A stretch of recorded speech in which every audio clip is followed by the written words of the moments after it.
रसूल अकरम सल्लल्लाहु अलैहि वसल्लम ने फरमाया घर से वज़ू करके मस्जिद आया करें। कोई हर्ज नहीं, मस्जिद से भी वज़ू किया जा सकता है, लेकिन आपका तरीक़ा मुबारक क्या था?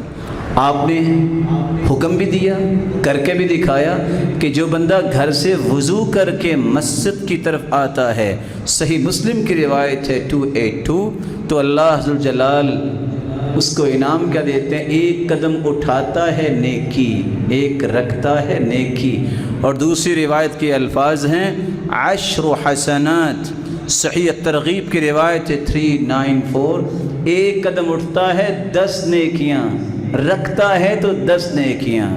तीसरा इनाम, वो मस्जिद में आके पढ़ता है नमाज जमात से, लेकिन अल्लाह उसको अजर सिर्फ जमात का 27 नमाजों का नहीं देते, अज्र मन हादरहा, मस्जिद में जितने लोग नमाज पढ़ रहे हैं सबको उनकी नमाज़ों का अजर, ये जो वज़ू करके आया है उन सब के बराबर इस अकेले को अजर मिलता है। चौथा इनाम, ये अल्लाह ज़ुल जलाल का मेहमान है।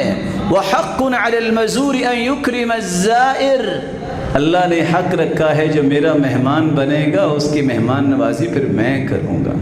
पाँचवा इनाम, तबशबश अल्लाह कमा यतबशबश अहलुल गाइब बितलअती, किसी का भाई किसी का बेटा अल्लाह सबकी हिफाजत फरमा दे, गुम हो जाए तो मिले तो कितनी खुशी होती है, उतनी खुशी इंसानों को नहीं होती जितनी इस बंदे के वज़ू करके मस्जिद आने पे मेरे रब को खुशी होती। छठा इनाम, रसूलुल्लाह सल्लल्लाहु अलैहि वसल्लम ने फरमाया गफ़रल्लाहु लहू ज़ुनूबा, वो नमाज में खड़ा होता है, नमाज पढ़ के फारिग होता है, उसका गुनाह को बचता ही नहीं है, अल्लाह सारे गुनाह मुआफ़ कर देता है। सातवां इनाम, सहीहुल जामे की रिवायत है 6228, फ़अज्रुहु कअज्रिल हाज्जिल मुहरिम, वो निकला तो भूंगा बलोचा से अपने घर से था, मस्जिद में नमाज पढ़ी, अजर उसके नामे अमाल में वो लिखा जाएगा कि इहराम बांध के ये हज करने गया और हज करके